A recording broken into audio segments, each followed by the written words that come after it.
Hi, Ronnie Ordoña here. In trading, you make money when you have an edge or advantage over other traders. But what is an edge in trading?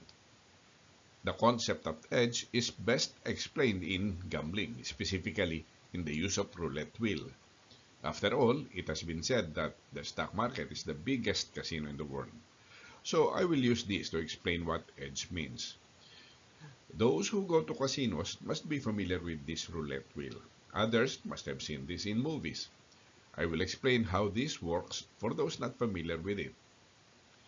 The roulette wheel rotates horizontally. It has 38 slots, which are numbered 1 to 36. Here is number 1, and here is number 2. Number 3 is here, number 4 is here, and 36 is here, etc. They are colored red and black alternately. The other two slots are numbered 0 and 00, both colored green. When you spin the wheel, the small ball jumps randomly and lands on any of the slots or pockets. This is the betting table. This is where you put your chips or your bet. You can bet on a red or black slot, even or odd numbers. You can also bet on various groupings of the numbers like 1 to 12, 13 to 24, 25 to 36, etc. We will limit our bet to red and black only to simplify the explanation. Red or black pays 1 to 1, meaning if you bet $10 and win, you get $10. Betting on a column such as this pays 2 to 1. Now, let's analyze the odds of winning and losing in this game.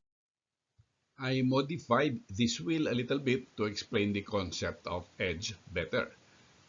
I added slot number 37 and slot number 38.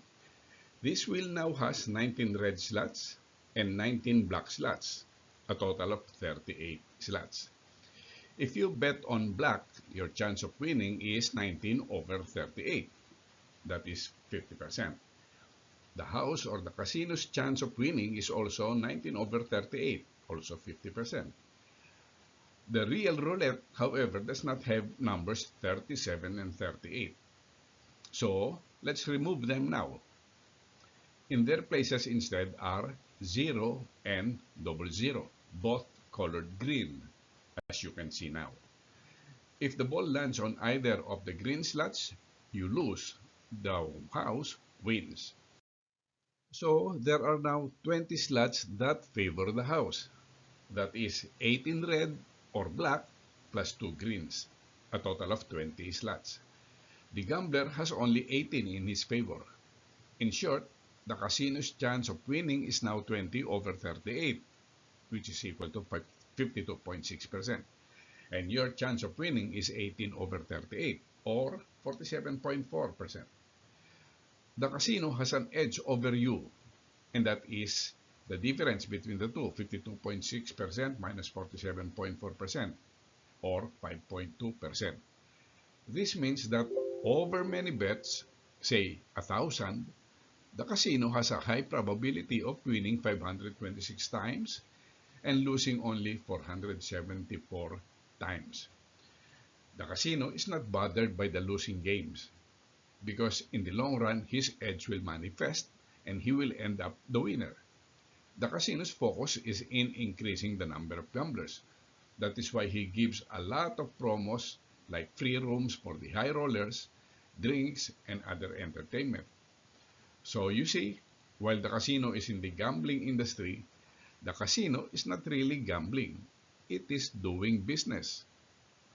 This is the big lesson for traders. You need to have an edge too while trading. Without an edge, you are going to lose your money for sure. If you have an edge, you can turn trading into a real business. So let's now see how we can apply the lesson in gambling to trading. During the IPO or initial public offering, we buy from the company who owns the stocks. That's called primary market. For example, we buy TEL, the stock, from PLDT, the company. After the IPO, those who want to own shares of PLDT, called TEL, can buy from those who bought it earlier during the IPO and now want to sell. This is called the secondary market. Traders buy and sell from one another through their brokers, and all these transactions are facilitated by the stock exchange company. This means that as a trader, for every peso of profit you win, some other traders lose it. And for every peso you lose, some traders win it.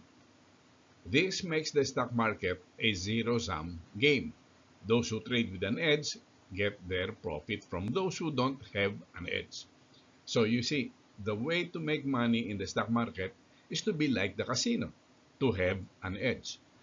Pag nanalo ka dahil may edge ka, masaya ka, siyempre. Pero pag wala kang edge at natalo ka, iiyakan talaga. So how do traders get their edge? Well, the casino has its edge from the rules of gambling it imposed. That is, that they have two winning slots more than the gamblers. In the trader's case, this edge comes from the trading system he uses to trade. His trading system is a set of rules on how he will trade and what tools he will use, such as financial statements, financial metrics, and technical tools like you see in the screen. He develops these rules based on his research, training, and experience.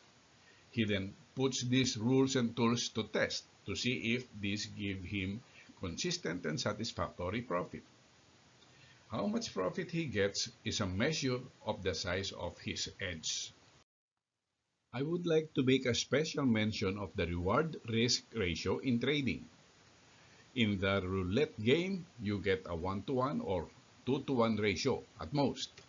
In trading, it is possible to get so much more, like 10-to-1. So how do you like that? Well, it is not easy, but it can be done. You get ratios like this when your edge is really good and your emotions of fear and greed are well under your control. And let me add, if luck happens also to be on your side at the time. Yes, meron ding element of luck or swerte ang trading. However, a big edge does not exempt a trader from losing. He can experience a streak of losses just like in gambling, but edge will eventually manifest over many trades. And you can only continue trading despite a streak of losses only if you trust your system really well. It is tough suffering many losses one after another and not give up in trading. In my next video, I will talk about some details of a trading system, like its composition, what exactly constitutes a system. So please watch out for it. I also invite you to attend my free webinar because in there, I have more details that you can learn from and you can ask questions freely. Thanks and see you again.